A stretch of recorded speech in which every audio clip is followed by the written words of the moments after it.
அருட்பெருஞ்சோதி அருட்பெருஞ்சோதி தனிப்பெரும் கருணை அருட்பெருஞ்சோதி. எல்லா உயிர்களும் இன்புற்று வாழ்க, வள்ளல் மலரடி வாழ்க வாழ்க, கொல்லா விரதம் குவளை எல்லாம் ஓங்குக, நல்லோர் நினைத்த நலம் பெறுக, நன்றி நினைத்து எல்லோரும் வாழ்க இசைந்து. உலக மக்களே, அறிவார்ந்த அன்பர்களே, ஆண்மநேய ஒருமைப்பாடுடைய அன்பர்களே, வல்லப்பமான நம்ம கருளிய திருவட்பாவிலிருந்து அருட்பெருஞ்சோதி ஆண்டவருடைய திருவிளையாடல்களை பார்த்து கொண்டிருக்கிறோம். அருட்பெருஞ்சோதி ஆண்டவர் ஆதியும் அந்தமில்லா தோன்றிய இறைவன், சுயமாக தோன்றிய இறைவன். அருட்பெருஞ்சோதி ஆண்டவர் இந்த பிரபஞ்சத்தை படைத்து, உலகங்களை படைத்து, அந்த உலகங்களுக்கு அரசாட்சி செய்யக்கூடிய பதத்தலைவர்களை படைத்து, அதாவது பிரம்மன், திருமால், ருத்திரன், மகேஸ்வரன், சதாசிவம் போன்ற பதத்தலைவர்களையும் படைத்து, அவர்களுக்கு தேவையான தொழில்களையும் கொடுத்து, படைத்தல், காத்தல், அழித்தல், மறைத்தல், அருளல் போன்ற 5 தொழில்களையும் கொடுத்து இந்த பிரபஞ்சத்தை இயக்க வைத்தார்கள். அப்போ அந்த 4 யுகங்களிலுமே இவருடைய அரசாட்சி நடந்து கொண்டிருந்தது. கிரேத யுகம், திரேத யுகம், துவார யுகம், கலியுகம். இந்த 4 யுகங்களிலுமே சமயங்களும் மதங்களும் மார்க்கங்களும் தோன்றிவிட்டன. ஒவ்வொரு யுகத்திற்கும் ஆயுள் காலம் உண்டு. அதே போல அந்த யுகங்களில் தோன்றிய சமயங்கள், மார்க்கங்கள், மதங்களுக்கும் ஆயுள் காலம் உண்டு. கிரேத யுகத்திற்கு 17,28,000 வருடங்கள், திரேத யுகத்திற்கு 12,96,000 வருடங்கள், துவார யுகத்திற்கு 8,64,000 வருடங்கள், கலியுகத்திற்கு 5,000 வருடங்கள். ஆனால் சித்தாந்தமும் வேதாந்தமும் என்ன கூறுகிறது என்றால், பிரம்மனுடைய ஆயுள் காலத்தை கணக்கிட்டு கலியுகத்திற்கு 4,32,000 வருடம் என்று கணக்கிட்டு கூறுகின்றன. ஆனால் நமது இறைவன் வல்லப்பமானவர்கள் கலியுகத்திற்கு 5,000 ஆண்டுகள் தான் என்று தெளிவுபட நமக்கு அருளி இருக்கிறார்கள். ஆக இந்த 4 யுகங்களிலுமே தோன்றிய யுகங்கள் அழிந்து விட்டது. கிரேத யுகம், திரேத யுகம், துவார யுகம், கலியுகம் முடிந்து விட்டது. கலியுகம் 1900 ஆண்டுகளிலே முடிந்து விட்டது. வல்லப்பமானவர்கள் 1873 ஆண்டு ஒரு பேருரையின் போது கூறுகிறார், கலியுகம் முடிவதற்கு இன்னும் 27 ஆண்டுகள் இருக்கின்றன என்று கூறுகிறார். அதே போல சுத்த சன்மார்க்கம் தொடங்குவதற்கு இனிமே 12 மாதங்கள் இருக்கிறது என்று கூறுகிறார்.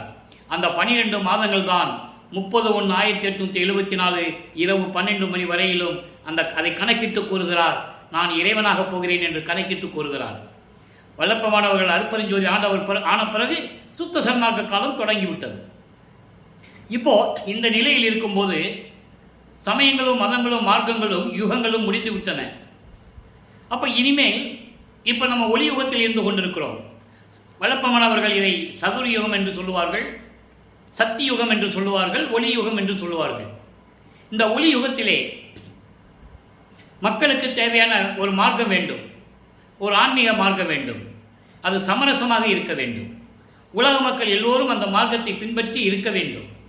வேறுபாடு இல்லாமல், முரண்பாடுகள் இல்லாமல், சண்டை சச்சரவுகள் இல்லாமல் உலக மக்கள் அமைதியாக வாழ வேண்டும்.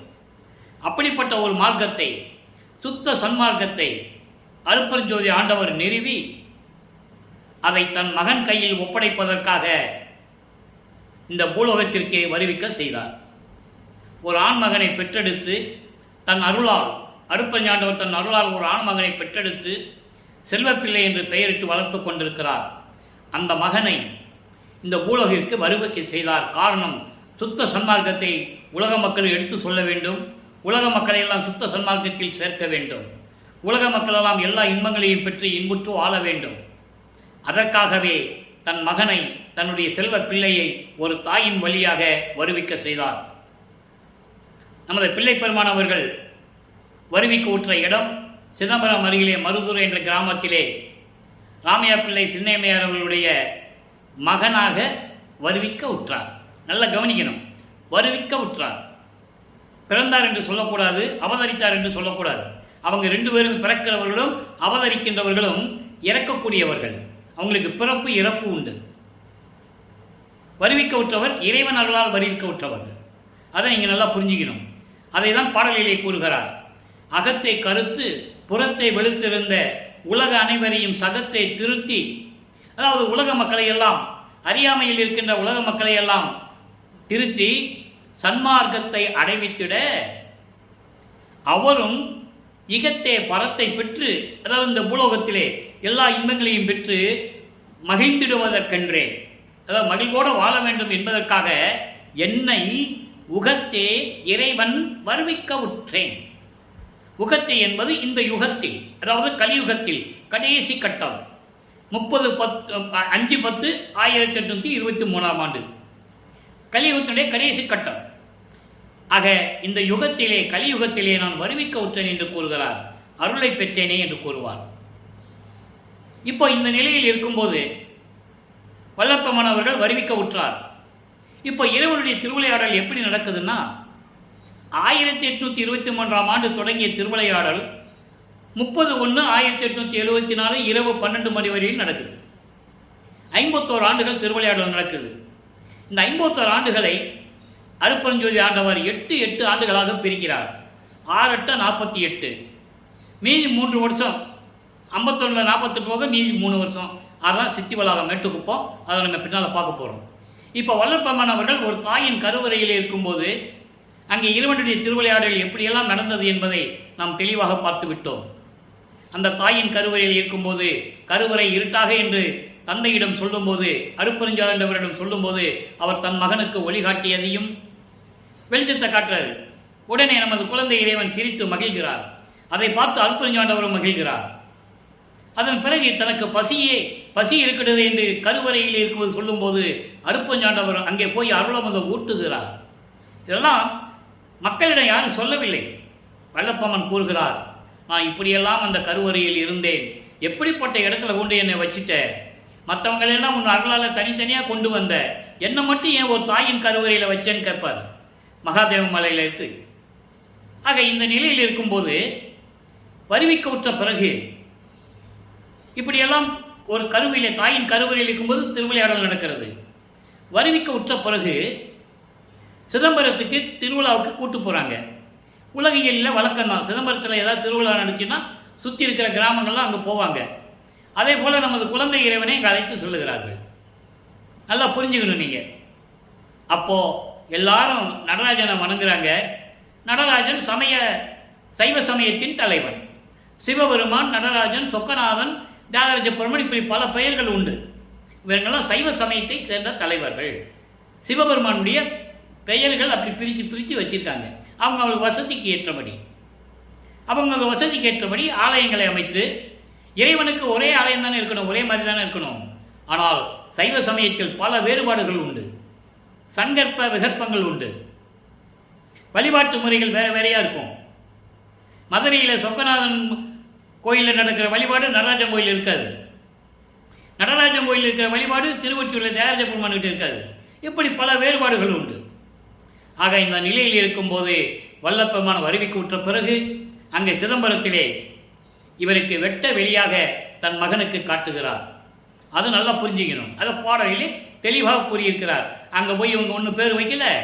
உலகில் சொல்லுவாங்க, பேர் வைக்கிறதுக்காக கூட்டு போனாங்க, தீட்சிதர் ராமலிங்கன்னு பேர் வைங்க, இது இந்த குழந்தை ஒரு அற்புதமான குழந்தையாக இருக்குது, இப்படியெல்லாம் சொல்லுவாங்க. இது உலகில் வந்த செய்திகள். ஆனால் அதல்ல, சிதம்பரத்துக்கு போனது உண்மை. சிறு பருவத்திலே தில்லை தளத்திடையே திரை தூக்க தரிசித்த போது வேய்வகை மேல் காட்டாதே எந்தனக்கே வெளியாய் காட்டிய மெய்வுரமா மெய்ப்பொருளே.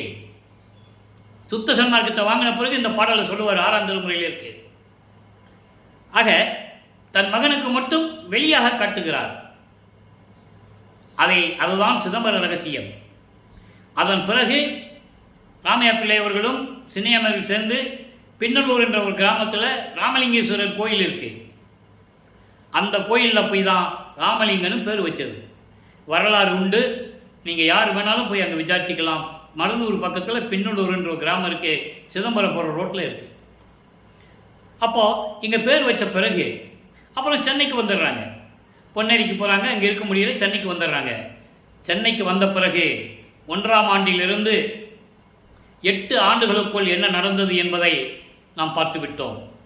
8 ஆண்டுகளுக்குள் இறைவன் எந்த விதமான அருளையும் கொடுக்காமல் தனது மகனை ஒரு நிலையில் இருக்க விடாமல் அலைய விடுகிறார். இவர் மனம் ஒரு நிலையில் இல்லாமல் நமது குழந்தை இறைவன் தனிமையான ஒரு இடத்தை நாடுகிறார். பள்ளிக்கூடத்துக்கு போகிறதில்லை, கொண்டு விட்டாங்க, படிக்க முடியாது அவரால். இறைவனுடைய திருவிளையாடல் நடக்கும்போது எப்படி படிக்க முடியும்? நமது பிள்ளை பெருமானவர்கள் யாரையும் எந்த ஆசிரியரிடம் கற்கவில்லை, படிக்கவில்லை, யாரையும் குருவாக ஏற்றுக்கொண்டதில்லை. இந்த நிலைகள் 8 ஆண்டுகளுக்குள் இருந்து கொண்டிருக்கிறது. இப்போ முதல் 8 முடிஞ்சு போச்சு. 2வது 8க்கு உள்ள வரார். 9வது ஆண்டிலிருந்து 16 ஆண்டுகளுக்குள் என்ன நடந்தது? திருவட்பாவிலிருந்து 1ஆம் திருமுறையிலிருந்து ஒவ்வொரு பதிகத்திலிருந்தும் 2ஆம் திருமுறை, 3ஆம் திருமுறை, 4ஆம் திருமுறை, 6ஆம் திருமுறை, 5ஆம் திருமுறை நிலுவையில் இருக்கிறது. அது தனியாக சொல்லணும். அங்கே இறைவனுடைய திருவிளையாடலாம் ஒன்றும் கிடையாது. முருகனை பற்றியும் மற்ற தெய்வங்களை பற்றியும் பாடுவார். அது வேற விஷயம், அதை விட்டுருங்க.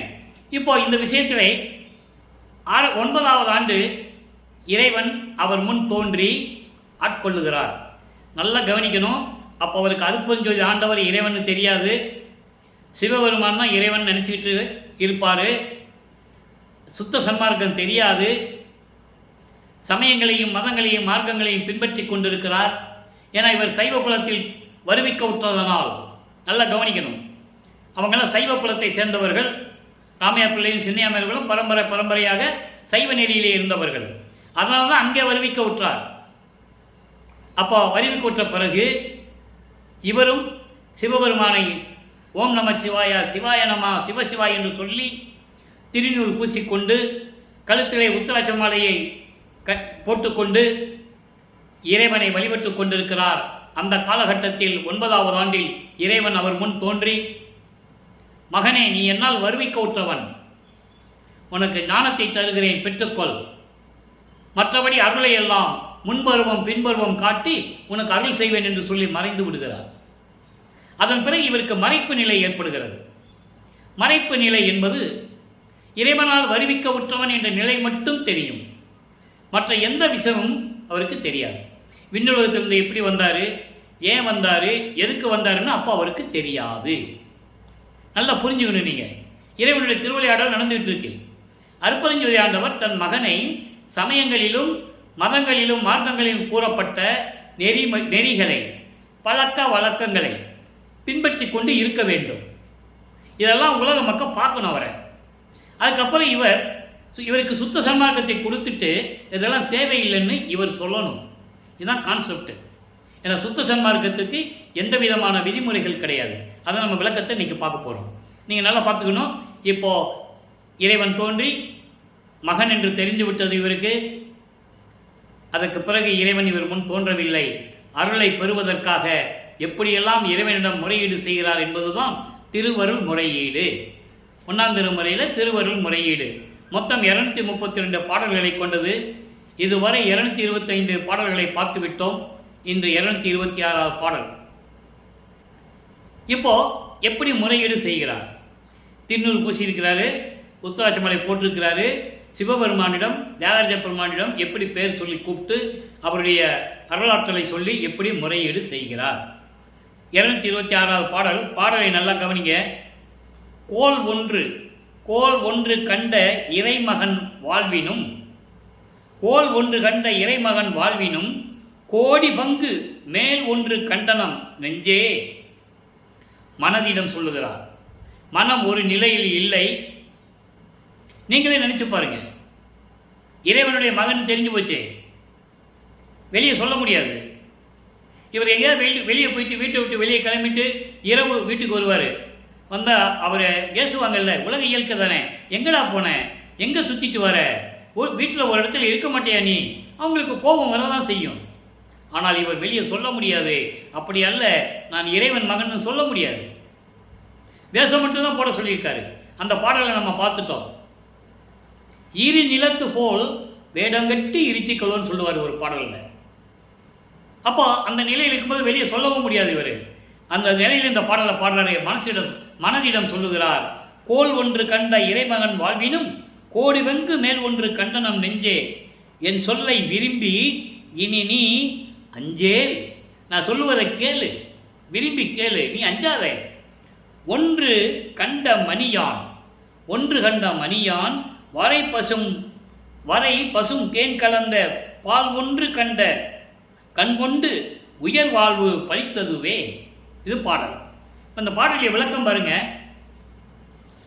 அதாவது கோல் ஒன்று கண்ட இறைமகன் வாழ்வினும், அதாவது செங்கோல் ஏந்தி அரசாட்சி செய்யும் அரசனின் வாழ்வை காட்டிலும், செங்கோல் ஏந்தி அரசாளுகின்ற அரசன் அந்த வாழ்வை காட்டிலும் கோடி பங்கு மேல் இருக்கு எனக்கு தெரியும்.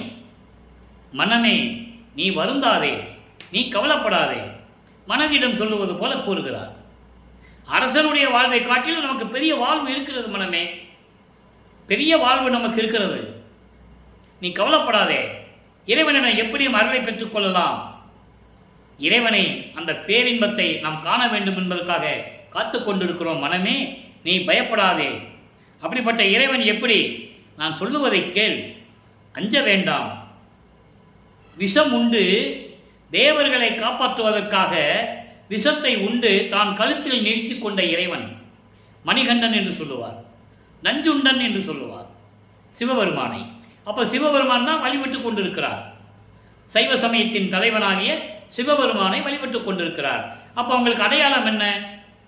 சைவ சமயத்தின் அடையாளம் திருநீர் பூசுவது, உத்தராட்ச மலை போட்டுகிறது, தாடி வச்சுக்கிறது, காவி உடை அணித்துகிறது. ஆனால் நமது பிள்ளை பெருமானவர்கள் முதலிருந்தே வெள்ளையாடை தான் அணிந்திருந்தார் என்பதை பிள்ளை பருவத்திலிருந்தே நீங்கள் தெரிந்து கொள்ள வேண்டும். அப்போ இந்த நிலையில் இருக்கும்போது இறைவனை வேண்டுகிறார். நீ பயப்படாத மனமே, ஒரு அரசாளுகின்ற, நாட்டை ஆளுகின்ற அரசனுடைய வாழ்வை காட்டிலும் நாம் பெரிய வாழ்வை பார்த்துடலாம். இறைவனுடைய பேரின்பத்தை நாம் வாங்கிவிடலாம். பயப்படாதே. எப்படிப்பட்ட இறைவன் தெரியுமாம? தேவர்களை காப்பாற்றுவதற்காக விஷத்தை உண்டு கழுத்தில் நீத்து கொண்ட இறைவன், மலையரசி உமையாளை ஒரு பக்கம் கொண்ட இறைவன், நெற்றிக்கண் உடைய இறைவன். அவனை கண்ணால் பார்த்தால் போதுமே, எல்லா பாவங்களும் நீங்கும், நாம் உயர்ந்த நிலையை அடைந்து விடலாம். பயப்படாதே மகனே, மனமே, பயப்படாத மனமே என்று சொல்லி இந்த பாடலிலும் கருளியிருக்கிறார்கள். இந்த பாடலுக்கு சுத்த சன்மார்க்கம் பெற்ற பிறகு எப்படி திருவருள் விளைதல் என்ற பதியத்தில் பார்க்க போகிறோம். இங்கே திருவருள் முறையீடு, சிவபெருமானை வழிபடும் போது எப்படி வழிபடுகிறார், எப்படி விண்ணப்பம் வைக்கிறார். சுத்த சன்மார்க்கத்தை பெற்ற பிறகு திருவருள் விளைதல் என்ற பதியத்திலே இன்னைக்கு நம்ம பார்க்க போகிறோம். இந்த வேறுபாடு உங்களுக்கு நல்லா தெரியும். இப்போ அவர் 2வது இருந்து கொண்டிருக்கிறார். 16 ஆண்டுகளுக்குள் சிவபெருமானை வழிபட்டு கொண்டிருக்கிறார். 13வது ஆண்டு ஞானத்தை பெற்ற பிறகு முதலாக சென்னை ஏழுகணர் பகுதியிலிருந்து திருவெற்றியூர் நடந்து செல்லுகிறார். அப்போ நம்ம குழந்தை இறைவன் வல்லற்பமானவர்கள் நடந்துதான் செல்லணும், நடந்துதான் போகணும். அவருக்கு அப்போ எந்த சக்தியும் கிடையாது. அந்த நிலையில் இருந்து கொண்டு இறைவனை வேண்டுகிறார். தியாகராஜ பெருமானை 2ஆம் திருமறை உருவாகிறது. 113 பதியங்கள், 1207 பாடல்கள், இதுவரை 24 பதியங்களை நாம் பார்த்திருக்கிறோம். ஒவ்வொரு பதிகத்திலும் இறைவனை வேண்டுவது, அருளை கொடுக்காமல் அவரை எந்த விதமான பதிலும் சொல்லாமல் இருப்பது, இப்படியே அவர் இருந்து கொண்டிருக்கிறார். திருமலை வாயிலுக்கு போகிறாரு. அங்கேயும் மாசிலாமணி மனம் உருகுவார், வேண்டுவார். ஒரு பிரயோஜனம் இல்லை. நான் உன்னை தேடி வந்தேன், நீ என்னை வருவிக்க செய்துவிட்டு உன்னுடைய மகன் நீ சொல்லிட்டு போயிட்ட, அதுக்கப்புறம் நீ வந்ததே இல்லை. நான் எவ்வளோ துன்பத்தை அனுபவிச்சுட்டு இருக்கேன். உன்னை பார்க்க வந்தா நீ ஏன்னு கூட கேட்கறதில்ல, ஒரு வார்த்தை கூட என்கிட்ட பேசுறதில்ல. இப்படியெல்லாம் வணங்குவார். எந்த விதமான பதிலும் இல்லை. அதன் பிறகு சென்னைக்குள்ளேயே திருவழித்தாயம்னு ஒரு இடம் இருக்கு. அந்த இடத்துக்கு போவார். ஒருவேளை அங்கே போய் இறைவனை வேண்டுனா ஒரு ஏக்கம் தானே, எப்படியாவது இறைவன் அருளை பெற வேண்டும். ஒருவேளை அங்கே போகலான்னு சொல்லிட்டு அங்கேயும் போவார். அங்கேயும் எந்த விதமான பதிலும் இல்லை. அங்கே போய் பார்த்தா சிவபெருமானுக்கு கந்த துணியை கட்டிகிட்டு இருப்பார்.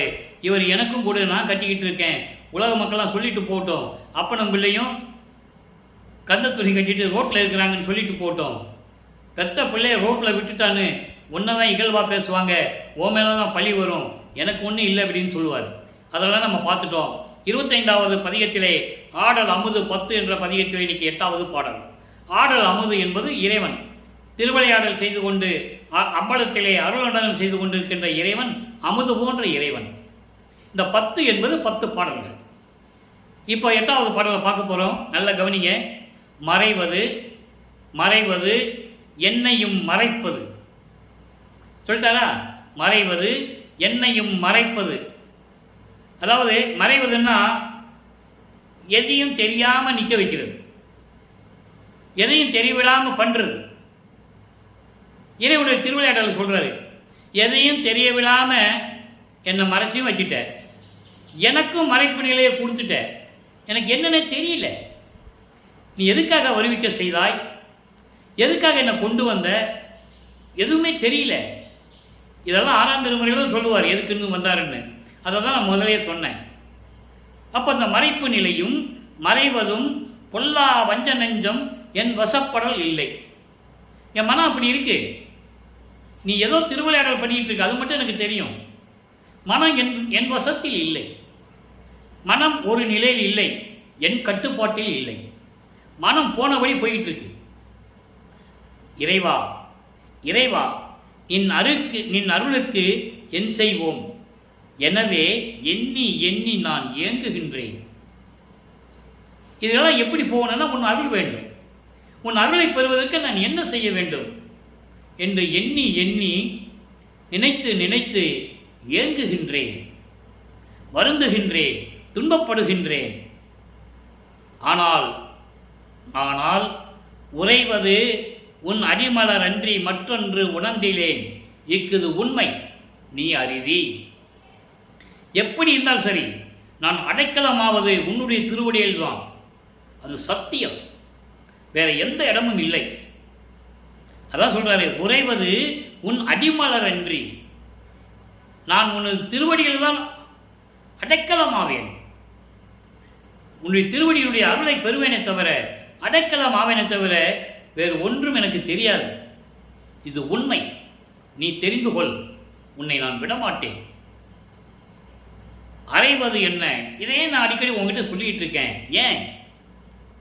ஒற்றியோர் அரசே, நான் உன் மகன் அல்லவா, அம்பலத்தில் ஆடல் செய்யும் அமுதே, அம்பலத்திலே அருள் நடனம் செய்து கொண்டிருக்கின்ற இறைவனே, அமுது போன்ற இறைவனே, விரைவில் வந்து எனக்கு அருள்வாயாக என்று கூறுகிறார். எனவே அன்பர்களே, நமது பிள்ளை பெருமானவர்கள் வருவிக்க உற்று 16 ஆண்டுகளுக்குள் இந்த நிலை நடந்து கொண்டிருக்கிறது. சென்னையிலேருந்து போக வேண்டியது, காலையில் எந்திரிக்க வேண்டியது, நேராக கோயிலுக்கு போயிட வேண்டியது, எல்லோரும் தூங்கின பிறகு தான் வர்றது. ஆனால் இங்கே இருக்கிறவங்க என்ன நினைப்பாங்க, வருவிக்க உற்றதனால் ஏற்பட்ட சொந்தங்கள், வருவிக்க உற்றதனால் ஏற்பட்ட சொந்தங்கள் என்ன நினைக்கும், பிள்ளை போச்சே, காணமே, சாப்பிட்டானா சாப்பிடலான்னு தெரியலையே அப்படின்னு நினச்சிட்டு இருப்பாங்க இல்லையா. தேடுவாங்க, வீட்டுக்கு வந்த உடனே திட்டுவாங்க, ஏசுவாங்க. இது உலக இயற்கை தானே. 16 வயசாகி போச்சு, இப்படி ரோடாக சுற்றிக்கிட்டு இருக்கியே அப்படின்லாம் கவலைப்பட்டு இருக்காங்க. இப்போ வல்லப்பமானவர்கள் 3வது எட்டில் அடியெடுத்து வைக்கிறார். 3/24, அதாவது 17வது ஆண்டிலிருந்து 24 ஆண்டுகளுக்குள் என்ன நடந்தது என்பதை 3ஆம் திருமுறை உருவாகிறது. 3ஆம் திருமுறை 19 பதியங்கள், 235 பாடல்கள், எல்லா விளக்கங்களையும் பார்த்து விட்டோம். எல்லா விளக்கங்களையும் பார்த்து விட்டோம். இருந்தாலும் அதனுடைய சுருக்கத்தை சொல்லிவிட்டு தான் 4ஆம் திருமுறைக்கு நம்ம போக முடியும். அப்போ 17வது ஆண்டிலிருந்து 24 ஆண்டுகளுக்குள் என்ன நடந்தது? இவர் நேர திருவொற்றியூருக்கு போக வேண்டியது, தெருவில் நின்றுக்குவார், நேர மூலஸ்தானத்தை பார்ப்பார், தியாகராஜ பெருமாள் இங்கே காட்சி கொடுப்பார், பேசுறது இல்லை, எதுவுமே பண்ணுறாரு, சும்மா காட்சி கொடுப்பார். இவர் வணங்குவார், வான்னு கூப்பிடுவார், அவர் வரமாட்டார். இப்படியே நிலை தொடர்ந்துக்கிட்டு பாடலாம் நம்ம பதியத்தெல்லாம் பார்த்துட்டோம். அப்புறம் ஒரு நாரையிடம் தூது சொல்லி அனுப்புவார். நம்ம நேராக போனால் எந்த பலன் இல்லை, ஒருவேளை நம்ம தூது அனுப்புனா ஏதாவது நடக்குமா? அந்த மனநிலையில் நாரையும் கிளியும் நாட்டொரும் தூது என்ற பதிகத்திலே நமக்கு 10 பாடல்களை அருளியிருப்பார்கள். நாரை போகும், இவர் சொல்லி அனுப்புவார், போகும், பதில் வராது. கிளிகளை கூப்பிட்டு ஒரு கூட்டமாக அனுப்புவார், போகும், வராது. இந்த மாதிரி உன்னை பார்க்குறதுக்கு அவர் வந்து ஏங்கிட்டு இருக்கிறாரு, நீ போய் சொல்லுங்கள். தன்னை ஒரு பெண்ணாக உருவப்படுத்தி, தலைவியாக உருவப்படுத்தி அங்கே ஒரு தலைவி ஏங்கிக்கிட்டு இருக்கா, நீ பாட்டு இங்கே இருக்கிற, இப்படியெல்லாம் அவன் சொல்லி அனுப்புனா அப்படின்லாம் சொல்லுவாங்க. அங்கே நடக்காது. கிளிகள்லாம் சொல்லும், பதில் வராது. அதன் பிறகு பவனி வரை பார்க்கறதுக்காக போவார், பார்ப்பார், அருளை கொடுக்க மாட்டார், பார்ப்பார், புன்னகைத்து போயிடுவார், சிரிச்சிட்டு போயிடுவார். அதன் பிறகு என்ன இப்படியே நடக்குதுன்னு சொல்லி ஒரு குரத்தி பின்னாடி குறி கேட்க போவார். குறி ஓட்டினா தானே, சோழி உருண்டா தானே குறி வரும், வராது. அங்கேயும் பிரயோஜனம் இல்லை. அப்புறம் ஜோசியம் பார்க்க போவார், ஜாதகம் பார்க்குற ஒரு ஆள்கிட்ட போவார். ஜோதிட நாடல் என்ற பதியத்தில் பார்த்தோம் குறி ஆராய்ச்சி. அப்புறம் ஜோதிட நாடலை பார்த்தோம், அங்கேயும் ஒரு பிரயோஜனம் இல்லை. கடைசி பதியம் 19வது பதியத்திலே இவரை பார்த்து தியாகராஜ பெருமான் தெருவழியாக ஓடுவார். இவர் போய் நிற்பார், பவனி வரும், பவனியில் உட்காந்துக்கிட்டே வருவார், காட்சி கொடுப்பார். கீழே இறங்கி வந்து பக்கத்தில் வர்ற மாதிரி வருவார். இவருக்கு ஒரே சந்தோஷம், சரி இறைவன் வந்து விட்டாரு, நமக்கு அருளை கொடுப்பாருன்னு எதிர்பார்த்துக்கிட்டு இருப்பார். பக்கத்தில் வந்து முகத்தை திருப்பி வச்சுக்கிட்டு திரும்பி பார்க்காம ரோட்டு வழியாக ஓடுறது. சிவபெருமான ரோட்டு வழியாக ஓடினா இவர் பின்னாலே ஓடுறாரு. அவர் ஓட்டத்தை பிடிக்க முடியுமா? அப்போ இவருக்கு நமது இறைவன், குழந்தை இறைவன் வல்லப்பமானவர்களுக்கு ஓடுறதுக்கு சக்தி கிடையாது, பறக்கிற சக்தி கிடையாது, அண்டங்களை விட்டு அண்டம் கடக்கிற சக்தி கிடையாது. அப்போ இவரால் ஓட்டத்தை பிடிக்க முடியாது. திரும்பி பார்க்காமல் ஓடுகிறார்.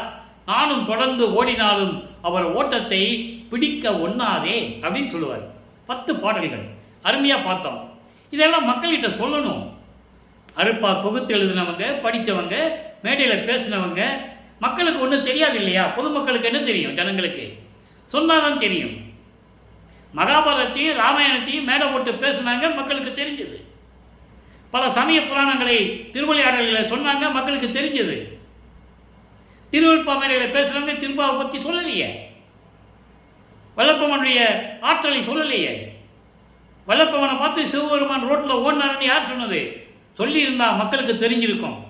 ஆஹா, வல்லப்பமானவர்கள் இறைநிலையில் இருந்தவர், இவரை பார்த்து ஏன் சிவபெருமான் ஓடணும்? புரிஞ்சிருக்கு இல்லையா? சொல்லலை. காரணம், சமயங்களும் மதங்களும் மார்க்கங்களும் ஜாதிகளும் அவரை தடுத்தது, பேசுகிறவங்களை தடுத்தது. அதான உண்மை, யாரும் மறுக்க முடியாது. பேசுறது அப்படியே விட்டுட்டாங்க. நமக்கு எதுக்கு வல்லப்பமான பற்றி சொல்லணுமா? சோறு போட சொன்னார்ப்பா, பசியோடு வர்றவங்களுக்கு சோறு போட சொன்னார், பசியாற்ற சொன்னார், ஜீவகண்யத்தோடு இருக்க சொன்னார். இப்படியே பேசி விட்டுட்டு போயிட்டு அவர் ஒரு தமிழ் துறவி, சீர்திருத்தவாதி, பாடலாசிரியர், நடனாசிரியர், இப்படியெல்லாம் சொல்லிட்டு போயிட்டாங்க. இன்னும் அப்படிதான் பேசிகிட்டு இருக்காங்க. அது ஒரு பக்கம் இருக்கட்டும். அந்த விளக்கத்துக்குள்ளே போனால் நிறைய பேசணும். நம்ம அந்த கிரிட்டிசிஸே வேண்டாம். நான் உண்மைதான் சொல்கிறேன், யதார்த்தமாக பேசுகிறேன். சிவபெருமான் இவரை பார்த்து தெருவழியாக ஓடுறதுன்றதை அவரே சொல்கிறாருன்றதை மக்கள்கிட்ட யாரும் சொல்லலை. அந்த ஆதங்கத்தில் தான் நம்ம சொல்ல வேண்டியிருக்கு, வேறு ஒன்றும் இல்லை. இப்போது 3ஆம் திருமுறை முடிஞ்சிடுச்சு. இப்போது சிவபெருமான் காட்சி கொடுத்துட்டாரு, இன்னும் அருளை கொடுக்கல, நல்லா கவனிக்கணும். ஆனால் சில விஷயங்கள் நடந்தது, இவரை அறியாமலேயே நடந்தது. இவர் ஒரு இடத்துக்கு போவார், அவர் எப்போ போனாலும் எங்கே போனாலும் நடந்து தான் போகணும். அப்போ இவர் சுற்றி ஒரு கூட்டம் இருக்கும், நண்பர்கள் கூட்டம், இந்த சைவ சமயத்தை சேர்ந்தவர்கள்லாம் கூட இருப்பாங்க. அப்போ சில விஷயங்கள்லாம் நடந்திருக்கு, இவரை அறியாமலேயே இறைவன் செய்திருக்கிறார். பாம்பு கடிக்க வரும்னு சொல்லுவாங்க, இவரை பார்த்த உடனே எல்லாம் பாம்பு பார்த்தோன்னே எல்லாம் ஓடிடுவாங்க. இவர் மட்டும் நிற்பார், இவர் நின்ன உடனே பாம்பு திரும்பி போயிடும். அந்த நிகழ்ச்சி வியாசாரபாடியில் நடந்தது. இப்போவும் அந்த பேசன் பிரிட்ஜ் ரயில்வே ஸ்டேஷன் போனீங்கன்னா அந்த பிரிட்ஜு பக்கத்தில் ஒரு சின்ன கோயில் இருக்கும். அப்போ பாம்பு கடித்த இடம், பாம்பு வந்து கடிக்க வந்தது போயிடுச்சுருக்காங்க, அங்கே ஒரு நினைவு இடம். இப்படி சில விஷயங்கள்லாம் நடந்திருக்கு. இவர் நடந்து போயிட்டு இருப்பார், மழை பெய்யும், மழை தண்ணி இவர் மேலே விழுகாது. இதெல்லாம் இந்த விஷயங்கள்லாம் நடந்துகிட்டு இருக்கு. அப்போது இப்படியெல்லாம் இருந்த காலகட்டங்களில் வல்லப்பமானவர்கள் 4வது எட்டில் அடியெடுத்து வைக்கிறார். 4×8=32. 4ஆம் திருமுறை தான் மிகவும் முக்கியமான ஒரு இறைவனுடைய திருவிளையாடலே முக்கியமான இடம் அது. 25வது ஆண்டிலிருந்து 32 ஆண்டுகளுக்குள், அந்த 8 ஆண்டுகளுக்குள் என்ன நடந்தது அதை நம்ம மக்கள்கிட்ட சொல்லணும். திருவொட்பாவில் 4ஆம் திருமுறையில் நம்ம எல்லாம் அதை பார்த்துட்டோம். அன்பு மாலை, அருப்பிரகாச மாலை, ஆனந்த மாலை, சௌந்தரிய மாலை, அபராத மன்னிப்பு மாலை, அதிசய மாலை எல்லாம் பார்த்துட்டோம். 2 பதியங்கள் நிலுவையில் இருக்கிறது, பிரசாத மாலையும் பத்தி மாலையும். அதை வடிவுடைய மணிக்கு மாலை 1ஆம் திருமுறையிலே கொள்ளும்போது, 2ஆம் திருமுறையிலே எழுத்தறியும் பெருமான் மாலை சொல்லும்போது, 4ஆம் திருமுறையிலே இந்த மாலையை சொல்லி, 6ஆம் திருமுறையிலே நிலுவையில் இருக்கின்ற நடராஜபதி மாலை, சத்குருமணி மாலை, அனுபவ மாலை எல்லாம் இருக்குது. அதை நம்ம அப்புறம் சொல்கிறோம். இப்போ 4ஆம் திருமுறையிலே அதாவது 4வது எட்டில் இருக்கும்போது வல்லப்பமான அவர்கள் வருவிக்கப்பட்டு 27வது ஆண்டு. அவங்க வீட்டில் என்ன சொல்கிறாங்க, அவங்க வருவிக்கப்பட்டதனால் ஏற்பட்ட சொந்தங்கள் எப்படியாவது பையனுக்கு கல்யாணம் பண்ணணும் அப்படின்னு சொல்லும்போது அக்கா மகளை தனக்கொடியை கல்யாணம் பண்ணிக்கப்பான்னு சொல்கிறாங்க. தனக்கொடி கல்யாணம் பண்ணிக்கன்னு சொல்கிறாங்க. இவர் சொல்கிறாரு, எனக்கு கல்யாணத்தில் நாட்டம் இல்லை, உலகியல் வாழ்க்கையில் எனக்கு விருப்பம் இல்லை, என்னை விட்டுருங்க, கல்யாணமே வேண்டாம்னு சொல்கிறாரு. இவர் சொல்லணும். இப்போ வல்லப்பமானவர்களுக்கு அருப்பஞ்சாண்டவர் இறைவன் தெரியும், சுத்த சன்மார்க்கத்தை வாங்க போகிறேன்னு தெரியும். அதற்கு முன்னால் இந்த கடமையை செய்யணும். ஏற்கனவே தனக்கொடி அம்மையாருக்கு ஏற்பட்ட அந்த கர்ம வினைகளை நீக்க வேண்டும். இது ஏற்கனவே நிர்ணயிக்கப்பட்டது. அதை பாடலில் சொல்கிறாரு. அதுக்காக தான் நான் தாலி கட்டினேன்னு சொல்லுவார். அதனால தான் இந்த பெண்ணு எனக்கு அக்கா மகளாக வந்த பிறந்தா, நான் அவளுக்கு தாய் மாமனான்னு ஒரு பாட்டில் சொல்லுவார். அது வேறு, அந்த விளக்கத்தில் நம்ம கொடுத்துட்டோம். இப்போ அந்த நிலையில் இருக்கும்போது கல்யாணம் பண்ண சொல்கிறாங்க, இவர் வேண்டான்னு சொல்கிறாரு. அப்போ இவர் ஒரு சாமியார்கிட்ட கூட்டு போனாலும் கேட்பார் சொல்லி ஒரு சாமியார்கிட்ட கூட்டு போகிறாங்க. அவர் பேர் ராமலிங்கம் தான். அவர் யார்? அருப்பெருஞ்சோதி ஆண்டவர். அது இவருக்கும் தெரியும், அவருக்கும் தெரியும். நம்ம பிள்ளை பெருமாளுக்கு இது அருப்பெருஞ்சோதி ஆண்டவர் தெரியும். அப்பா சொல்லி தான் நம்ம கல்யாணம் பண்ணுன்றது ஒரு விதி, அப்போ நியதி. அப்போ கூட்டு போகிறாங்க, அவர் கல்யாணம் பண்ணிக்க சொல்கிறாரு. இவர் சரின்றார். அப்பா சொல்லிட்டார்ல, சரின்ட்டார். வந்தார். திருமண விழா, அதாவது திருமண நிகழ்ச்சி நடந்து கொண்டு இருக்கிறது. எல்லாம் உட்காந்துட்டு இருக்காங்க. இவர் தாலி கட்டணும். தன்னுடைய அப்பாவும் அம்மாவும் வரலன்னு வருத்தப்படுறாரு. அருப்பஞ்சாண்டவரும் சிவகாமி வள்ளியும் வரலன்னு வருத்தப்படுறாரு. பிரம்மன், திருமால், ருத்திரன் போன்ற பதத்தலைவர்களும் வானவர்களும் சித்தர்களும் முனிவர்களும் இவரை வாழ்த்துவதற்கு உட்கார்ந்துக்கிட்டு இருக்காங்க. மக்களுக்கு தெரியாது இல்லையா, மனித கண்களுக்கு தெரிய மாட்டாங்க. பாடலில் சொல்கிற அதை மக்கள்கிட்ட யாரும் சொல்லலை. அதான் வித்தியாசம். உடனே இவர் திருமாங்கல்யம் பூட்டி தனக்கொடி அம்மையாருக்கு தாலி கட்டி மோட்ச வீட்டை காட்டி அந்த அம்மாவுடைய கர்ம வினைகள் எல்லாம் நீக்கி பூலோகத்தில் கொஞ்ச நாள் அந்த இருப்பாயாக என்று ஆசீர்வாதம் செய்து கொண்டு இருக்கிறார். இதெல்லாம் முடிந்து விட்டது. அந்த கடமையும் முடிஞ்சிருச்சு. உலக வாழ்க்கையை துறக்கணும். வெள்ளை ஆடை அணிந்து முக்காடு போட்டு திருநீர் பூசுவதை அதாவது சைவ சமயத்தின் அடையாளமாகிய திருநீரை பூசுவதை நிறுத்திவிட்டு உத்திராட்ச மாலையை தூக்கி எறிந்துவிட்டு சுத்த சன்மார்க்கத்தை வாங்க வேண்டும். இப்போ வல்லப்பமானவர்கள் சரியே கிரிய யோகம் என்ற 12 நிலைகளை கடந்து விட்டார். உருவங்களை பார்த்து வழிபடுவது, அதே உருவங்களுக்கு வேள்வி சொல்லி மந்திரம் சொல்லி நமச்சிவாயா சிவாயன்னு சொல்லி மந்திரம் சொல்லி வழிபடுவது, யோக நிலையிலிருந்து வழிபடுவது, இந்த 12 நிலைகளையும் சமயங்களையும் மதங்களையும் மார்க்கங்களையும் சார்ந்த நெறிகளை விட்டு விட்டார். இப்போ தத்துவங்களை கடக்க வேண்டும், அந்தங்களை கடக்க வேண்டும். அந்த நிலையில் இருக்கும்போது இவர் இருந்த அறையிலே இருந்து கொண்டு கதவை பூட்டிட்டார். இனிமேல் கதவை திறக்க போகிறதில்லை, நான் திருவெட்டியூர் திருமுல்லைவாயில் எங்கேயும் போய் சிவபெருமானை பார்க்க போகிறதில்லை, எதுவுமே எனக்கு வேண்டாம், எல்லாத்தையும் விட்டாச்சு, இனிமேல் அருப்பெருஞ்சோதி ஆண்டவர் தான் வரணும். கதவை பூட்டிட்டார். இது இறைவனுக்கு தெரிந்து விட்டது. மகனுடைய கோபம் நியாயமானது, தர்மமானது, நீதியானது என்று சொல்லி விண்ணுலகத்திலிருந்து மண்ணுலகிலே எழுந்தருளி பூலோகத்திலே எழுந்தருளி அந்த தெருவழியாக மண்ணிலே கால் பதிக்க நடந்து வந்து தெருக்கதவை திறந்து ஒரு காலை உள்ள வைத்து ஒரு காலை வெளியே வைத்து தன் மகனை அழைத்து எப்படியெல்லாம் அருளை கொடுத்தார் என்பதை பார்த்து விட்டோம். 100 பாடல்கள் அருட்பத சமாளியில் 100 பாடலும் பார்த்துட்டோம். அதனால் விளக்கமும் சொல்லியாச்சு. இப்போ எல்லாம் முடிச்சுட்டு இங்கேயே ஏம சித்தியும் தத்துவ சித்தியும் பெற்றுக்கொண்டு வா மகனே, சுத்த சிவஞான வெளிக்கு வா, உனக்கு சுத்த சன்மார்க்கமும் உனக்கு மணிமுடம் சூட்ட வேண்டியிருக்குது என்று சொல்லி அவர் சென்று விடுகிறார். அதன் பிறகு இவர் சென்னையிலிருந்து நேராக சுத்த சிவஞான வெளிக்கு செல்லுகிறார். தத்துவங்களை கடந்து அந்தங்களை கடந்து பாடலிலே தெளிவாக கூறியிருக்கிறார். ஆனால் இங்கே இருக்கிறவங்க என்ன சொன்னாங்க, ராமலிங்கம் எங்கப்பா போனார் காணன்னு கேட்டா, அவர் எங்கேயோ போயிருப்பார், 6 மாதம் கழித்து வருவார், இல்லைன்னா 1 வருஷம் கழித்து வருவார், 3 மாதம் கழித்து வருவார், யாருக்கு தெரியும், எங்கேயோ போயிட்டார், இப்படி தான் சொன்னாங்க. ஆனால் அவர் பாடலிலே சொல்லுகிறார், என்றைக்காவது ஒரு நாள் இப்படியெல்லாம் பேசுவாங்கன்னு சொல்லி தான் அவர் திருவுருப்பாவை நமக்கு அருளுனது, திருவுருப்பாவில் உண்மைகளை சொன்னது. தினமும் படிக்கிறாங்க அருப்பெருஞ்சோதி அட்டகத்தை, இவங்களால் புரிஞ்சிக்க முடியல. தத்துவங்களை தனித்தனியாக கடந்தேன், தத்துவாதிய நிலையில் சித்திகள் முழுவதும் தெரிந்தேன். தத்துவங்களை கடந்துட்டேன், அதுக்கப்புறம் எல்லா சித்துக்களும் நான் தெரிஞ்சுக்கிட்டேன். அவை மேல் சிவநிலை தெரிந்திட சென்றேன். சுத்த சிவஞான வெளிக்கு போகிறார். அங்கே போகிறாரு. இதுக்கான விளக்கங்கள் நிறைய கொடுத்துருக்கேன். நான் 4 வருஷமாக கொடுத்துருக்கேன். இன்னைக்கு புதுசாக கேட்கிறவங்களுக்காக இந்த விளக்கங்களை சொல்ல வேண்டியிருக்கு. அப்போ இந்த நிலையில் இருக்கும்போது எல்லாத்தையும் கடந்து விட்டால் சரியை கிரியை யோகம் என்ற நிலைகளை 12 நிலைகளையும் தனித்தனியாக கடந்தையும் பாடல்களை கூறியிருக்கிறார். அதை நம்ம அனுபவமாலையில் பார்க்க போகிறோம். சரிய நிலை 4ம், ஒரு கிரிய நிலை 4ம், யோக நிலை 4ம் தனித்தனியாக கண்டறிந்தேன். உரிய சிவநிலை, உரிய சிவ ஞான நிலை 4ம், ஞானத்தில் சரியை, ஞானத்தில் கிரியை, ஞானத்தில் யோகம், ஞானத்தில் ஞானம், இந்த 4 நிலைகளையும் அருள் ஒளியால் ஒன்று ஒன்றாய் அறிந்தேன். அதான் சுத்த சன்மார்க்கம். அது நம்ம பின்னால் பாடல் வரும்போது விளக்கமாக பேசுவோம். இப்போ வாங்கறதுக்கு சென்று கொண்டிருக்கிறார். அங்கே சத்தியஞான சபை இருக்கிறது. சத்தியஞான நடுவிலே ஒரு சிங்காசனத்தை அமர்த்தி அலங்கரித்து தன் மகனை அங்கே இருக்க வைக்க வேண்டும். மணிமகளும் சூட்ட வேண்டும், மணிமுடி சூட்ட வேண்டும். இவர் போய்கிட்டு இருக்காரு. போகும்போது தேவர்கள் நிற்கிறாங்க. சத்தர்கள், சக்திகள், தேவர் கூட்ட 18 கூட்ட தலைவர்கள், நாகர் கூட்ட தலைவர்கள், இந்திரன், அதுக்கு முதல்ல பிரம்மன், திருமால், ருத்திரன் எல்லாம் நிற்கிறாங்க. உள்ளே போக முடியாது சத்தியஞானத்துக்குள்ள.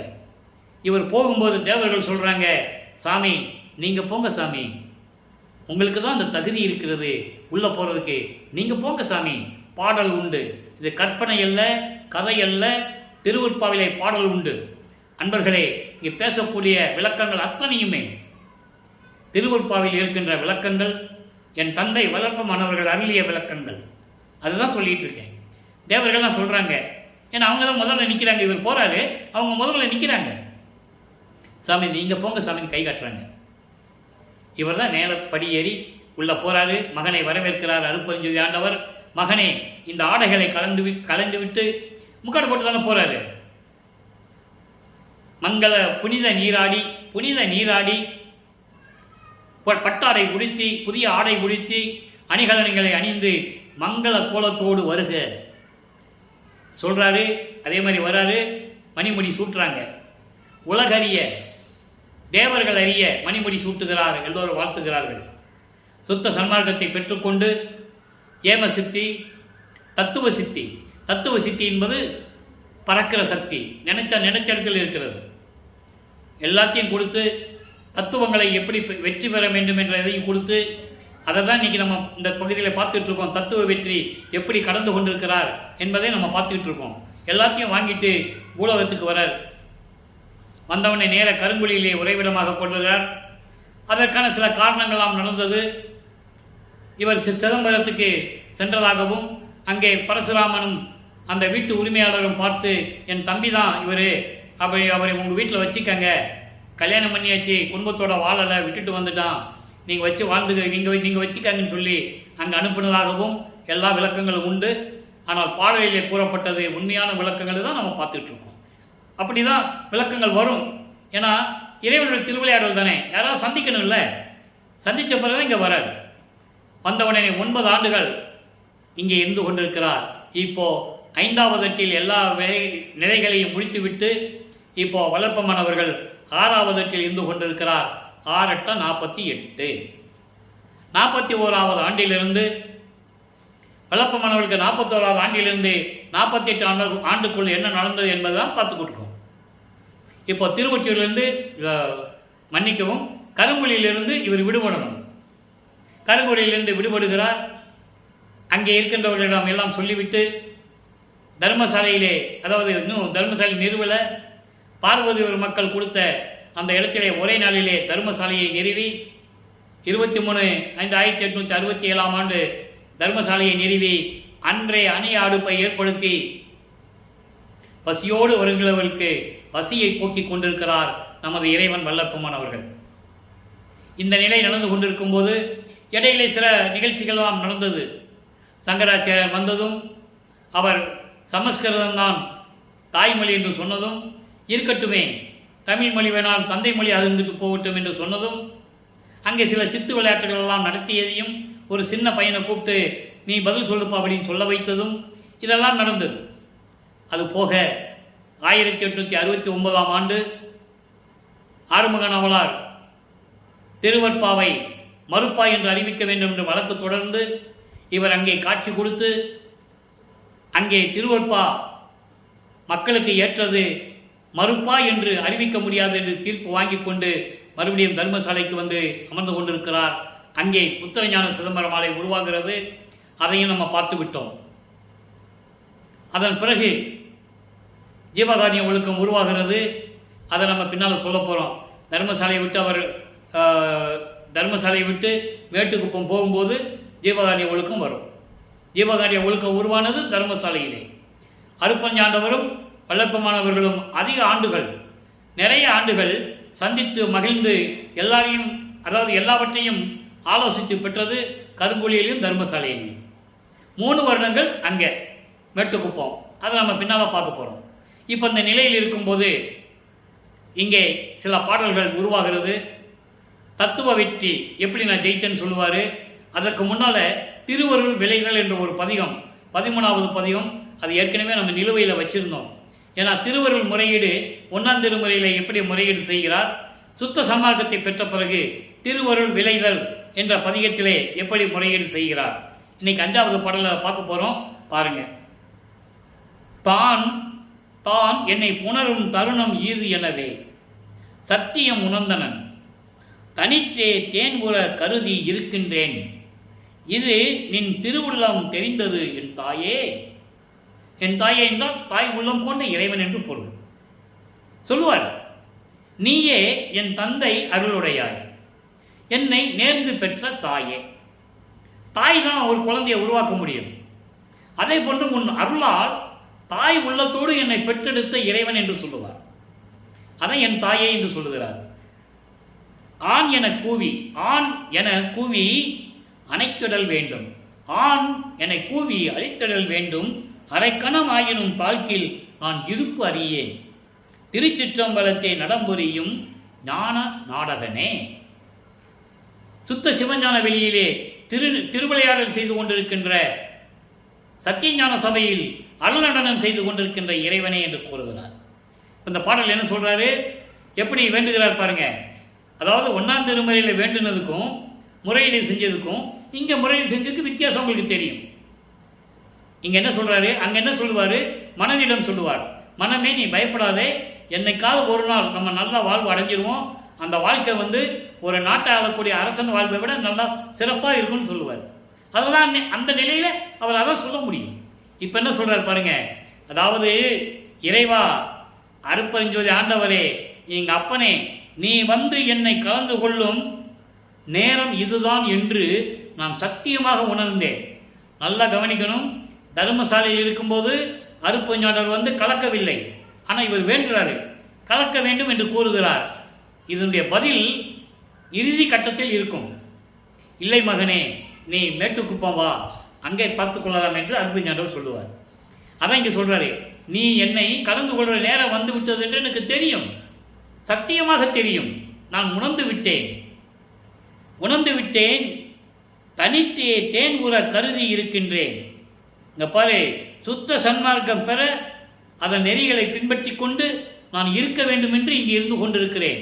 சுத்த சன்மார்க்கத்தை கொடுத்துட்ட, நெறிகளை பின்பற்றி கொண்டிருக்க வேண்டும். அந்த அருளுக்காக நான் வேண்டிக் கொண்டிருக்கிறேன், காத்து கொண்டிருக்கிறேன், விரைவில் வா என்று கூப்பிடுகிறார். எங்கே? தர்மசாலையில் இருந்துட்டு. அதோடு மட்டுமல்ல, இதெல்லாம் உன் திருவுள்ளத்துக்கு தெரியும், திருவுள்ளம் தெரிந்தது என் தாயே, அன்புக்குள்ளம் கொண்ட என் இறைவனே, இதெல்லாம் உன் திருவுள்ளத்துக்கு தெரியும், நான் சொல்லி தெரிய வேண்டிய அவசியம் இல்லை. அடுத்து சொல்வார் பாருங்க, ஆண் என்னை கூவி அணைத்திடல் வேண்டும். ஆண் என்றால் ஒரு பசு தன் கண்குட்டியை எப்படி அழைத்து, அம்மா என்று அழைத்து, குரல் கொடுத்து அழைத்து, தாய் அழைத்தால் அந்த கன்றுக்குட்டிக்கு தெரியும் அம்மா கூப்பிடுறாங்கன்னு தெரியும். உடனே கண்குட்டி தாயிடம் வரும், தாய் கொஞ்சி மகிழும். பசுங்கண்ணை பார்த்த உடனே பசு என்ன பண்ணும், நாக்கால நக்கி முத்தம் கொடுத்து பக்கத்திலேயே வச்சிருக்கும்.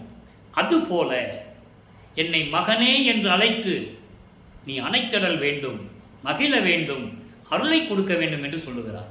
ஆண் என்னை கூவி அணைத்திடல் வேண்டும். அற்புதமாக இருக்கும். இந்த மாதிரிலாம் பிரபஞ்சத்தில் எத்தனையோ ரிஷிகள் முனிவர்களெல்லாம் தோன்றினார்கள். யாரும் இறைவனிடம் பிடியெல்லாம் அருளை பெற்றதில்லை. தவம் இருப்பார்கள், இறைவன் அருளை பெற்றுக்கொண்டு அவங்க வேலையை பார்த்துட்டு போயிடுவாங்க. உலக மக்களுக்காக யார் கஷ்டப்பட்டது? யார் இறக்கப்பட்டது? உயிரினங்களுக்காக யார் இறக்கப்பட்டது? அதெல்லாம் கிடையாது. அப்போது என்னை கொஞ்சி குழாவ வேண்டும், நான் இருப்பறியேன். இனிமேல் என்னால் சகித்துக்கிட்டெல்லாம் இருக்க முடியாது. நீ வாட்டுக்கு வர போகிற, இரு மகனே, இன்னும் காலம் இருக்குன்னு சொல்லிட்டு போயிடுற, இனிமேல் என்னால் சகித்துக்கொள்ள இருக்க முடியாது, விரைவில் வா என்று கூறுகிறார். இப்போ தத்துவ வெற்றி. தத்துவ வெற்றி என்பது அந்த கரணங்களை எப்படி கடப்பது? மனம், சித்தம், புத்தி, அகங்காரம். அதுபோல காமம், குரோதம், லோபம், மதம், ஆச்சரியம், இந்த 6 பிண்டத்துரிச்சிகளையும் எப்படி கடத்துவது? இதெல்லாம் இப்போ தத்துவ வெற்றியில் நம்ம பார்க்க போகிறோம். இதுவரை 12 பாடல்களை பார்த்துருக்கோம். இன்றைக்கி 13வது பாடல். மொத்தம் 20 பாடல்களை கொண்டது. நல்ல கவனிங்க. எத்துணையும் காட்டாத ஆணவம், எத்துணையும் காட்டாத ஆணவம், கண்மம், மாயை, மாமாயை, துரோதை, இதான் வரிசையாக பார்த்துக்கிட்டு இருக்கோம். இன்றைக்கி ஆணவத்தை சொல்கிறாரு. எத்துணையும் காட்டாத ஆணவம் என்றிடுவோர் இருட்டறைக்கு ஓர் அதிகாரி. குருட்டு மூடப்பயலை, குருட்டு மூடப்பயலை. ஆணவம் வந்தால் என்ன ஆகும்? எல்லாமே அழிஞ்சு போகும். கோபம் வந்துச்சுன்னா, செருக்கு வந்துச்சுன்னா என்ன ஆகும்? எல்லாமே அழிஞ்சிடும். அதான் சொல்கிறாரு, எத்துணையும் காட்டாத, சிறிது அளவு கூட இரக்கம் இல்லாத. ஆணவம் இருக்கிறவனுக்கு இரக்கம் இருக்குமா? இருக்காது. செருக்கு இருக்கிறவனுக்கு ஆணவம் இருக்குமா? ஆணவம் செருக்கு இருக்கிறவனுக்கு இரக்கம் இருக்குமா? இருக்காது. தயவு இருக்காது. ஆக ஆணவம் ஒழிந்து இரக்கம் இருக்க வேண்டும் என்றால் சுத்த சன்மார்க்கத்தில் இருக்க வேண்டும். அதான் சொல்ற. ஆணவம் எத்துணையும் காட்டாத ஆணவம் என்னுவோர் அறியாமைக்கு அதிகாரியாக விளங்கி கொண்டிருக்கின்ற முட்டா பயலே. அறியாமைக்கு இருட்டறை, இருட்டறைனா அறியாமை, இருட்டறைக்கு ஓர் அதிகாரி, அறியாமைக்கு அதிகாரியாக இருக்கின்ற குருட்டு முட்டா பயலே ஆணவத்தை சொல்லுகிறார். இத்தனை நாள் பிடித்தது உன்னை கண்டு துரத்த. எப்படி சொல்றாரு பார்த்தீங்களா? அதை ஏன் சொன்னாரு? 32 ஆண்டுகள் நான் காத்து கொண்டிருந்திருக்கிறேன். சமயங்களிலும் மதங்களிலும் மார்க்கங்களில் இருக்கும்போது உன்னை எப்படி விரட்ட வேண்டும் என்று எனக்கு தெரியாது. நான் சமயங்களையும் மதங்களையும் மார்க்கங்களையும் பின்பற்றி கொண்டிருந்தேன். அதனால் எனக்கு தெரியாது. என் தந்தை சுத்த சன்மார்க்கத்தை கொடுத்த பிறகு 32 ஆண்டுகளுக்கு தெரியாததை இப்போ நான் தெரிந்து கொண்டேன். அதனால்தான் உன்னை துரத்துவதற்கு இத்தனை ஆண்டுகள் பிடித்து விட்டது. தெளிவாக சொல்கிறேன். இத்தனை நாள் பிடித்தது உன்னை கண்டு துரத்தவே. இன்னும் அரை கணம் தரியே. நீ 6 நொடி பொழுதுடன் என்னால் சகித்துக் கொள்ள முடியாது. இப்பொழுது நீ என்ன பண்ற? நினது பொத்திய சுற்றத்துடன், பொத்திய சுற்றம் என்ன? உன்னோடு இருக்கிற சுற்றம் என்ன? கண்மம், மாயை, மாமாயை, துரோதை, இதெல்லாம் ஒரே குரூப்பு. ஆணவம், கண்மம், மாயை, மாமாயை, துரோதை. உன்னுடைய பொத்திய, உன்னோடு சேர்ந்த கூட்டம் இருக்குதே, அந்த கூட்டத்துக்கு போய் விடுதி போயிடு. இல்லையே பூரண மெய்யுருள் ஒளியால் கொன்று விடுவேன் நினையே. என்னைய தந்தை அருட்பெருஞ்சோதி ஆண்டவருடைய அருளால் உன்னை நொடி பொழுதில் கொன்று விடுவேன்.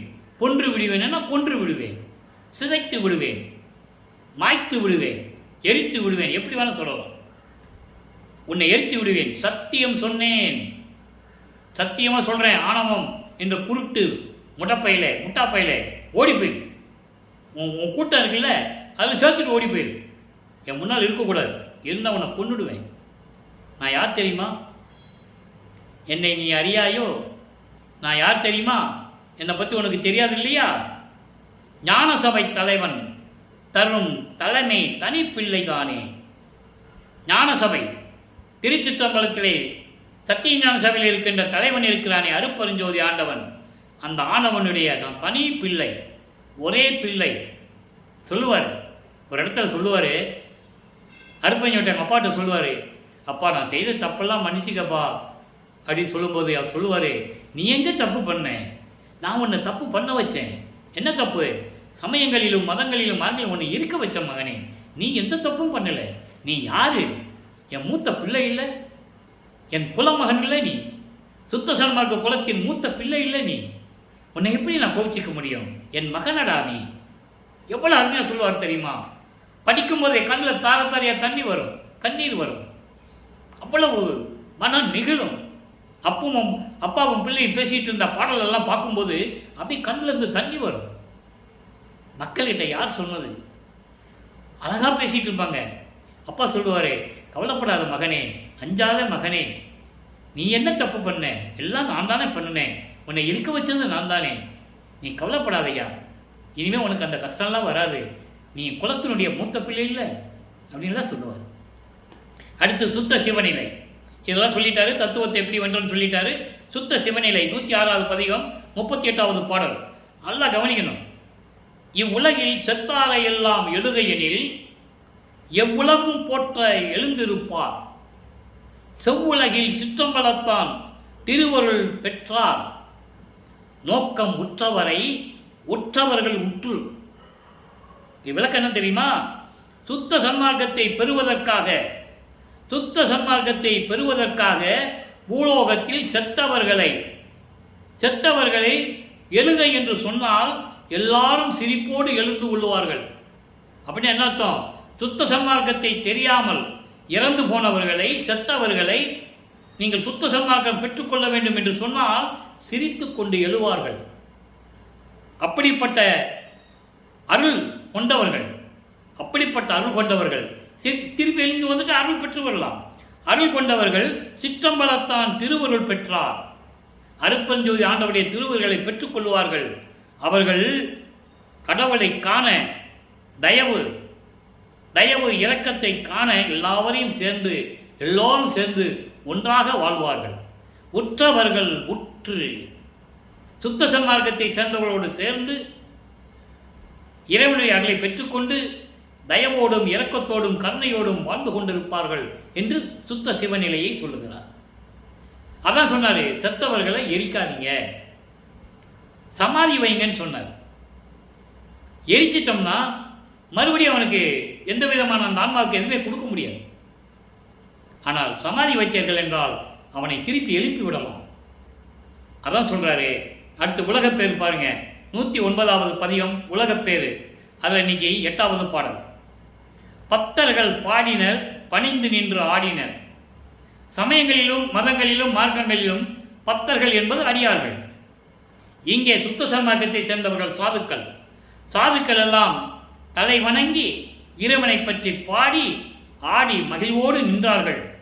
முத்தர்கள் மெய்ப்பொருள் முன்னி மகிழ்ந்தனர்.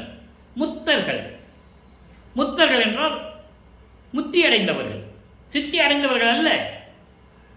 முத்திக்கு அப்புறம் தான் சித்தி. அதை தெளிவாக அகவலில் சொல்லியிருப்பார். முத்தி என்பது நிலை முந்து உரு சாதனம். அதை 300 சாதனம் படிக்கக்கூடாது. முந்து உரு சாதனம். முத்திக்கு அப்புறம் ஒரு நிலை இருக்கிறது, அதுதான் சித்தி நிலை.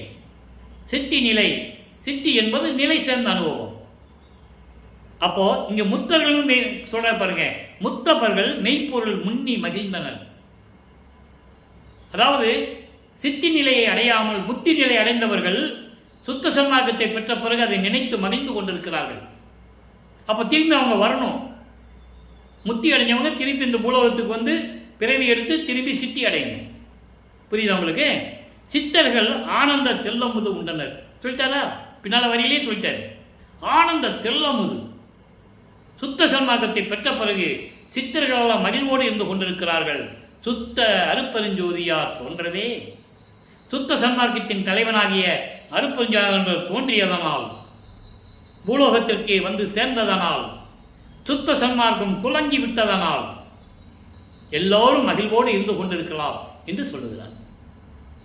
அடுத்த தனித்திரளங்கள் நல்லா பாருங்க, அருமையான பாடல். 135வது பாடல். ஓங்கார அணை மீது நான் இருந்த தருணம். எந்த அணை? ஓங்கார அணை மீது நான் இருந்த தருணம் உவந்து மணவாளர் சிவந்த வடிவு அகன்று ஈங்கார பளிங்கு வடிவு எடுத்து எதிரே நின்றார். அதாவது ஓங்கார வடிவம் என்பது பிரவண தேகம். நான் பிரவண தேகம் நிலையில் இருந்த போது, அதாவது பரநாத நிலை என்று கூட சொல்லலாம். பரநாத நிலை, பிரவண தேகம், அந்த நிலையில் நான் இருந்த பொழுது மகிழ்ந்து என்னுடைய கணவர் என்று சொல்லுவார் இறைவனை. அதாவது எனது இறைவன் அருட்பெருஞ்சோதி ஆண்டவர் சிவந்த வடிவு அகன்று, சிவந்த வடிவு என்பது ஜோதி வடிவில் இருக்கின்ற அருட்பெருஞ்சோதி ஆண்டவர் அதை விட்டு நீங்கி, ஏன்னா ஜோதி வடிவில் வந்து அணைக்க முடியாது, அணைத்து கொள்ள முடியாது, கொஞ்சம் முடியாது மகனை. அதனால் அந்த வடிவு நீன்று ஈங்கார பளிங்கு வடிவு எடுத்து, சுத்த தேகம் எடுத்து, நல்லா கவனிக்கணும். அதாவது பிரணவ தேக நிலையில் நான் இருக்கும்போது, அந்த பரநாத நிலையில் பிரணவ தேகத்தோடு நான் இருக்கும்போது இறைவன் என் மீது தோன்றி ஜோதி வடிவிலிருந்து நீங்கி சுத்த தேகத்தோடு வருகிறார். அப்போ தான் சுத்த தேகத்தோடு தான் கட்டி பிடிக்க முடியும், கொஞ்சம் மகிழ முடியும் மகனை. பளிங்கு வடிவு எடுத்து எதிரே நின்றார். நின்றாரா? இருந்து அருள்க என்ன எழுந்தேன். உடனே நான் அவர் காலில் விழுந்து, இப்போ நீ எனக்கு அருளை கொடுக்கணும்னு நான் சொன்னேன். அவர் சொல்கிறாரு, எப்படி சொல்கிறார் பாருங்க. நானும் அப்பாவை பார்த்த உடனே சுத்த தேகத்தோட வந்தார். அது ஜோதி வடிவில் இல்லாமல் சுத்த தேகத்தோட என் முன்னால் வந்து எழுந்திருந்தார். நான் போய் காலில் விழுந்து எந்திரிச்சேன். அவர் சொல்கிறாரு, எழுந்திருப்பது என், எழுந்திருப்பது என். காலில் விழுந்து எதுக்காக நீ எந்திரிச்சிட்டு இருக்க? எதற்காக? அதெல்லாம் தேவையில்லை மகனே, நான் சொல்லுவதை கேள். ஆங்காரம் ஒளி என்றார். ஆங்காரம் என்றால் ஆணவம். தத்துவ வெற்றியில் பார்த்துட்டோமா? ஒவ்வொரு பாடலுக்கும் ஒரு கனெக்ஷன் இருக்கு. தத்துவ வெற்றியில ஆணவத்தை எப்படி வென்றாருன்னு சொன்னார்ல, அதுக்கு என்ன சொன்னாரு? அவங்க அப்பா வந்து சொல்றாரு, ஆணவத்தை வென்றுவிட வேண்டும், ஆங்காரம் ஒளி என்றார், ஒளித்தனன். அதான் தத்துவ வெற்றியில ஆணவத்தை எப்படி விட்டேன்னு சொல்றேன். நல்லா புரிஞ்சுக்கணும். இந்த விளக்கம் ஒவ்வொரு பாட்டுக்கும் தொடர்பு உண்டு. அதான் கனெக்டிவிட்டி. இறைவனுடைய தயவும் கருணை இருந்தால்தான் இப்படி சம்பந்தப்படுத்தி அந்த பாடலை சொல்ல முடியும், இறைவனுடைய திருவிளையாடலை சொல்ல முடியும். இப்போ என்ன பண்ணுறாரு?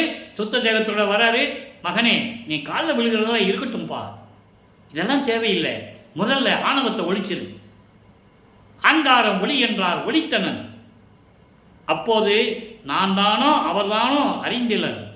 அப்போ நானா அவரா என்று கூட தெரியவில்லை. அறியாத நிலையில் ஊங்கார இரு உருவமும் ஒன்றானோம் அப்படின்னு நான் கட்டி பிடிச்சிக்கிட்டாரு, அணைச்சிக்கிட்டாரு, என்னோட கலந்துக்கிட்டாரு. கலந்துக்கிட்டாரே தவிர திரும்பி அவர் பிரிஞ்சு போயிடுவார். பெரும் நன்றா கலந்தது சித்தி வளாகம் மேட்டுக்குப்பம். அதுக்கப்புறம் ரெண்டு பேருடைய திருவிளையாடல் முடிஞ்சு போச்சு. இப்போ நானா அவரான்னு தெரியாம அவர் என்னை வந்து கட்டி பிடிச்ச உடனே, சுத்த தேகத்தோட ஒன்னானே, நாங்கள் ரெண்டு பேரும் ஒன்னான ஒரு நிலையை நான் உணர்ந்தேன். அங்கே உணர்ந்த அனுபவம் தோழி நிறைந்த பெருவெளியே. தோழியிடம் சொல்லுவது போல இந்த பாடம் உலக மக்களுக்கு சொல்றாரு. உலக மக்களே, சுத்த தேகத்துடன் எங்கள் அப்பா வந்து என்னை கட்டி அணைச்சாரு. அப்போ நானா அவரன்னு கூட எங்களுக்கு தெரியல, ஒன்றாயிட்டோம். அந்த அனுபவம் எப்படி இருந்தது? பெரிய வெளி மாதிரி இருந்தது.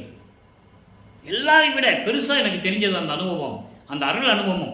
அப்படிப்பட்ட அனுபவம் உலக மக்களே என்று உலக மக்களிடம் சொல்லுவது போல தோழியை வர்ணனை செய்து இந்த பாடலை நமக்கு அருளி இருக்கிறார்கள். இந்த பாடல் உங்களுக்கு புரிஞ்சிருக்குன்னு நினைக்கிறேன். அற்புதமான பாடல். அப்போ ஒவ்வொரு நிலையில் வளர்ப்பவன் இருந்தார் என்பதை உலக மக்களுக்கு சொல்ல தவறிவிட்டார்கள். சொல்லணும், சொல்லி இருக்கணும். இப்போ அடுத்து பாருங்க, மெய்யருள் வியப்பில் சொல்றாரு பாருங்க. நேரம் கடந்து கொண்டிருக்கிறது. புழுவில் புழுத்த புழுவும் நிகர போதா நாயினேன். ஒரு மலத்தில் பூத்த புழு கூட, அந்த புழுக்கு கூட நான் நிகரானவன் கிடையாது. எப்படி சொல்றாரு பாருங்க, தன்னை தாழ்த்தி கொள்ளுகிறார். ஒரு மலத்தில் புழு இருக்கும், அதை விட நான் கேவலமானவன்.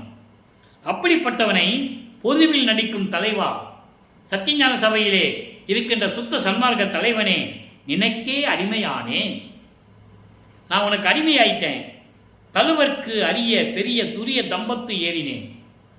அடைய முடியாத, யாரும் அடைய முடியாத துரிய தம்பம், துரிய நிலையை நான் அடைந்தேன். அந்த துரிய நிலையை அடைந்த பிறகு தனித்து அப்பால் ஓர் தபல மாடத்திலிருந்து ஏறினேன். துரியாதீதம், துரிய நிலைத்தை ஏறி வந்துட்டேன். அதுக்கப்புறம் இருக்கிற துரியாதீதத்தை நான் கடந்து சுத்த சிவஞான வெளிக்கு வந்துட்டேன். உன்னுடைய அருளால் நான் ஏறிவிட்டேன், அடைந்து விட்டேன் என்று கூறுகிறார். இதை உலக மக்களிடம் யாரும் சொல்லவில்லை என்பதனால் மக்களுக்கு தெரியவில்லை. இவரை இப்படிதான் நிலைகளை கடந்து அண்டங்களில் போயிட்டு இருக்கிறார். இங்க என்ன சொல்லுவாங்க, ராமலிங்கத்தை காணோம்பா, எந்த ஊர்ல போய் சுத்திட்டு இருக்காருன்னு தெரியல. இதை விட பெரிய விஷயம், முதல் மாணாக்கர் என்று சொல்லப்பட்ட வேலாயுதம் அவர்கள், வளர்ப்பவன் இங்கே இல்லைப்பா, அவர் ஐரோப்பியாவிலையும் ரஷ்யாவிலையும் வேலை செய்ய போயிட்டாருன்னு சொல்வார். கல்வெட்டு இருக்குது, நீங்கள் சித்தி வளாகமான பார்க்கலாம், அதை படிங்க. கண்ணில் ரத்தம் வரும். அவ்வளவு ஒரு கீழ்நிலையில் வளர்ப்பவனை பற்றி சொல்லியிருப்பார். நீங்கள் போய் பாருங்கள், பொய் இல்லை, உண்மை. அதே மாதிரி சொல்கிறாரு, நான் இங்கே இல்லைப்பா, நான் அங்கே இல்லை இருந்தேன்னு சொல்கிறேன். பாடலில் தெளிவாக சொல்கிறேன். சுத்த சிவஞான வெளியில் நான் இருந்துக்கிட்டு இருக்கேன், துரியா நிலைக்கு ஏறினேன், அதுக்கு மேலே துரியாதீதத்துக்கு போயிட்டேன், துரியாதீதத்துக்கு போன பிறகு நான் சுத்த சிவஞான வெளிக்கு போயிட்டேன்ற. அடுத்து பாருங்க, அம்பலவாணர் வருகையில் ஒரு சின்ன விளக்கம். 15வது பாடல் 16வது பாடல். ஆறாமுதாகி என் ஆவியை காக்கின்ற ஆனந்தரே இங்கு வாரீர். தர்மசாலை இருந்து கூப்பிடுறார் அம்பலவாணர் வருகை என்ற பதிகத்தில். நீ அங்கேயே இருந்து என்ன பண்ணிட்டு இருக்க, இங்கே வான்னு கூப்பிடுறாரு. எப்படி?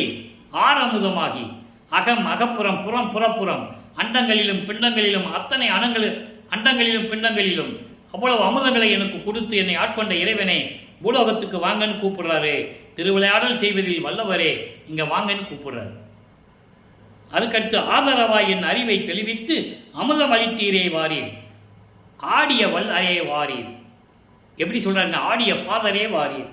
அதாவது என்னை ஆட்கொண்டு சமயங்களிலும் மதங்களிலும் மார்க்கங்களில் இருந்தபோது 9வது ஆண்டிலே என்னை ஆட்கொண்டு அதன் பிறகு எல்லா நிலைகளையும் எனக்கு தெரிவித்து என் அறிவை தெளிவித்து ஞானத்தை முதலிலே கொடுத்தாய், அந்த ஞானத்தை நீக்கி மெஞ்ஞானத்தை கொடுத்தாயே. பிரமனுக்கு திருமல் கூட மெஞ்ஞானம் இல்லைன்னு சொல்லுவார். அந்த விளக்கங்களை நம்ம பார்த்துட்டோம். அப்போ எல்லாத்தையும் கொடுத்து ஆதரவா என் அறிவை தெளிவித்து அன்னை ஆட்கொண்டு தெளிவித்து அமுதம் அளித்தீரே. எவ்வளவு அற்புதம் பாருங்க. இறைவனிடம் அமுதம் உண்டவருங்க அவரு, அமுதம் உண்டவர். பசின்னு எடுத்தா மதிமண்டலத்திலிருந்து அமுத சோரக்கம் இருக்கு, சாப்பிடணும்னு அவசியம் இல்லை. ஆனால் சாப்பிட்டாரு, தூங்குனாரு, பாயில தூங்குனாரு, அதில் தூங்குனாரு, எப்படியெல்லாம் சொல்லுவாங்க தெரியுமா? சரி, அதெல்லாம் வேண்டாம். அதுக்கடுத்து சொல்லுவார், ஆடிய பாதரே வாரி. ஆடிய பாதன்னு என்ன அர்த்தம்? ஆடுகின்ற சேவடி. இடது காலை ஊன்றி வலது காலை தூக்கி தன் மகனுக்கு நடனமாடிய காட்டியவர்.